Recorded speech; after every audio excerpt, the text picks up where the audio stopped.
এদিকে বিএনপি মহাসচিব মির্জা ফখরুল ইসলাম আলমগীর বলেছেন, যোগ্য লোকেদের নিয়ে গঠিত অন্তর্বর্তী সরকারকে যৌক্তিক সময় দেয়া হবে, তবে তা অনির্দিষ্টকালের জন্য নয়। দুপুরে সিলেট জেলা ও মহানগর বিএনপির আয়োজনে সাংবাদিকদের সঙ্গে মত বিনিময় সভায় এসব কথা বলেন তিনি। মির্জা ফখরুল বলেন, স্বৈরাচার শেখ হাসিনা ভারতে বসে দেশের মানুষকে বিভ্রান্ত করার চেষ্টা করছে। কোনো ষড়যন্ত্রই আর কাজ হবে না।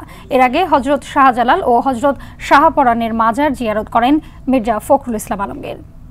তিনি বিভিন্নভাবে বাংলাদেশের মানুষকে বিভ্রান্ত করবার চেষ্টা করছেন।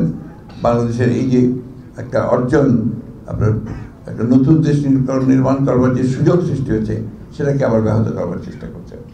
অন্তর্বর্তীকালীন সরকারকে আমরা যৌক্তিক সময় দিতে চাই, এবং সেই যৌক্তিক সময় যেটা বলেছি যে আপনার একটা সংস্কার, যেগুলো জায়গায় সংস্কার কথা বলা হয়েছে, সেই সংস্কার করতে যতটুকু সময় লাগে, বাট এটা যৌক্তিক সময় হতে হবে। এটা এমন না যে আপনার অনির্দিষ্ট সময়, একটা যৌক্তিক সময়ের মধ্যে সেটা করতে হয়, এটা স্পষ্ট করে বলেছি।